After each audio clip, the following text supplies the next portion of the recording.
പക്ഷേ നിർമ്മലയുടെ തീരുമാനത്തിന് ഒരു മാറ്റവും ഉണ്ടാവില്ല. ഈ കല്യാണം നടക്കില്ല.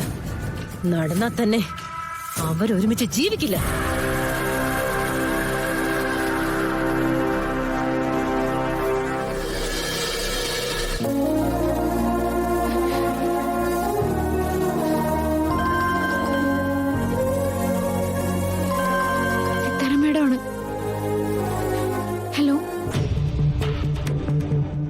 നാളെ രാവിലെ കുറച്ച് നേരത്തെ ഇവിടെ എത്തണം.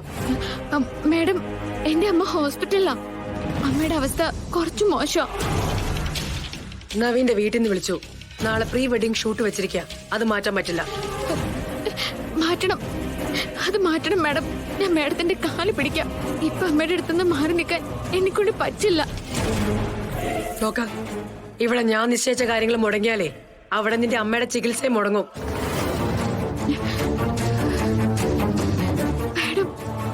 നാളെ അതിരാവിലെ നീ ഇവിടെ എത്തിയിരിക്കണം. മറ്റൊന്നും എനിക്ക് കേൾക്കണ്ട. ഞാൻ പറയുന്ന ഒന്ന് കേക്ക് മാഡം. എനിക്ക് സൗകര്യമില്ലെന്ന് പറഞ്ഞില്ലേ? നാളെ ഞാൻ പറഞ്ഞ സമയത്ത് നീ ഇവിടെ എത്തിയില്ലെന്നുണ്ടെങ്കിൽ ഞാനങ്ങ് ഹോസ്പിറ്റലിലേക്ക് വരും. ഒരു പക്ഷേ നീ വാക്കിന് വെളിയില്ലാത്തവളാണെന്ന് നിന്റെ അമ്മയുടെ അടുത്ത് എനിക്ക് പറയേണ്ടി വരും. നിന്റെ കള്ളക്കളികൾ അമ്മ അറിഞ്ഞുള്ള അവസ്ഥ ഞാൻ പറയണ്ടല്ലോ.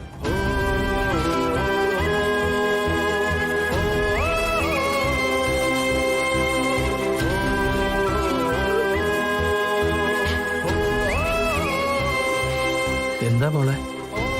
നാളെ രാവിലെ തന്നെ അങ്ങോട്ട് ചെല്ലണമെന്ന്. കല്യാണത്തിന് മുമ്പ് തന്നെ എന്തോ ഈ ഫോട്ടോഷൂട്ടൊക്കെ പ്ലാൻ ചെയ്തിരിക്കാം. അവസ്ഥ ഇതാണെന്ന് മോക്ക് പറയായിരുന്നില്ലേ? ഞാൻ കെഞ്ചിയത് കേട്ടില്ലേ ചേച്ചി? അപ്പം അവരെന്താ പറഞ്ഞെന്നറിയോ? രാവിലെ ഞാൻ ചെല്ലാൻ മടിച്ചാല് അവര് ഇങ്ങോട്ട് വരുമെന്ന്. ഞാനും അവരും തമ്മിലുള്ള കരാറിനെ കുറിച്ചുള്ള കാര്യങ്ങള് അമ്മയോട് പറയുമെന്ന്. എന്റെ കള്ളക്കളി ആ വാക്ക് അവരുപയോഗിച്ചത്. അയ്യോ, ഇവർക്കൊന്നും അല്പം പോലും മനുഷ്യത്വല്ലേ സുനന്ദേച്ചി? എന്റെ അമ്മ ഈ അവസ്ഥയിൽ കിടക്കുമ്പോ വേണോ ഞാൻ അവരുടെ താളത്തിനൊത്ത് തുള്ളാൻ? എന്തായാലും അവരെ പിണക്കുന്നത് നല്ലതല്ല മോളെ. വലിയ വലിയ ആൾക്കാരാ. ജയിക്കാൻ വേണ്ടി അവരെന്തും ചെയ്യും. അവര് പറഞ്ഞതുപോലെ ഇങ്ങോട്ട് വന്നാലോ? അമ്മയെ കണ്ടാലോ? മോളെ കുറിച്ച് അങ്ങനെയൊക്കെ കേട്ടാ തങ്കം ഇത് താങ്ങുവോ? ഞാൻ എന്ത് ചെയ്യണമെന്നാ പറയുന്നേ? മോള് പൊയ്ക്കോ. ഇവിടെ ഞങ്ങളുണ്ടല്ലോ. എന്ത് വേണമെങ്കിലും മോള് തിരിച്ചു വരുന്നവരെ ഞങ്ങള് ചെയ്തോളാം. അതൊന്നും ശരിയാവില്ല. എന്താ ശരിയാവാത്തത്? ഞാൻ പോയാൽ എന്താ കുഴപ്പം? ശാപത്തിന്റെ കാര്യം പേടിച്ചിട്ടാണെങ്കിലേ വിവാഹം നല്ലല്ലോ നടക്കാൻ പോകുന്നത്. Just photoshoot. മോളെ പറയുന്നൊന്ന് കേക്ക്. ഇക്കാര്യത്തിൽ ഒരു റിസ്ക് എടുക്കാൻ എനിക്ക് പറ്റില്ല. പ്രീ വെഡിങ് ഫോട്ടോഷൂട്ടിന് കൃഷ്ണ തന്നെ മതി.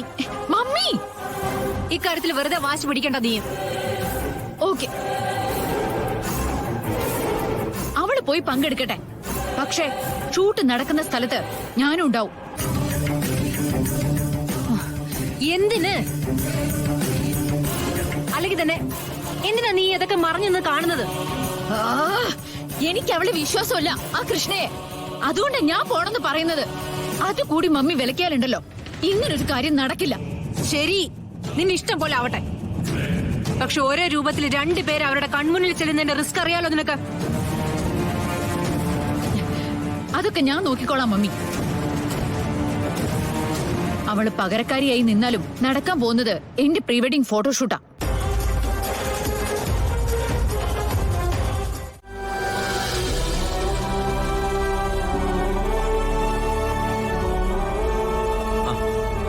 മോളെ,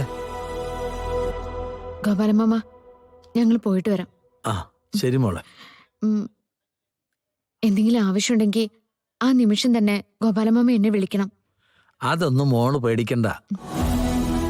ഗോപാലമ്മയുടെ കാര്യങ്ങളെല്ലാം മുടങ്ങിയല്ലേ? അതിന്റെ കണക്ക് പറച്ചിലാണോ ഇപ്പൊ നടക്കേണ്ടത്? തങ്കത്തിന്റെ കാര്യം കഴിഞ്ഞിട്ട് ബാക്കി എന്തോ ഉള്ളൂ.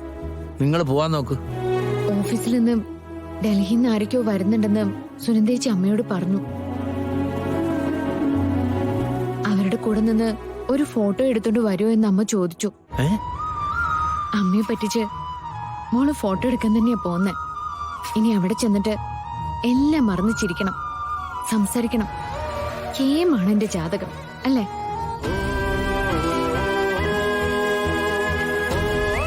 വാ സുനന്ദേച്ചി.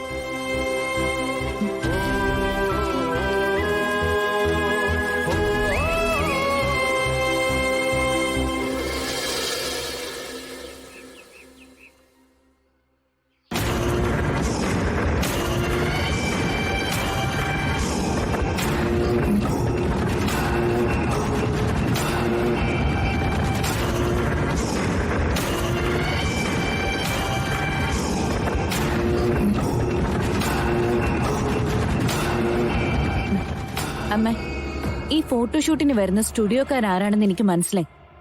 ഞാൻ അവരുടെ നമ്പറും സംഘടിപ്പിച്ചിട്ടുണ്ട്. എന്തിനു? പുഴുങ്ങി തിന്നാനോ?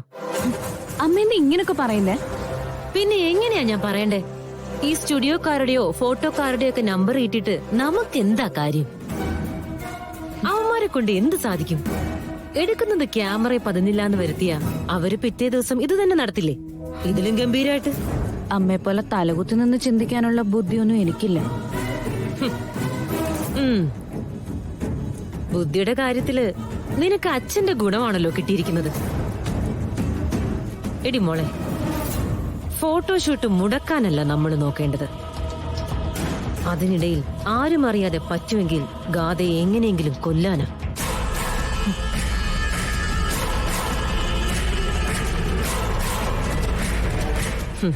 ദേ കണ്ടോ, നിന്റെ മുഖം വിളറി വെളുത്തു. ഇതിന്റെ 10 ഇരട്ടിയാ നിന്റെ അച്ഛന്റെ മുഖത്ത് വരുന്നേ. അതുകൊണ്ടേ ഒരു കാര്യവും നിന്റെ അച്ഛനോട് പറയാൻ നിൽക്കണ്ട.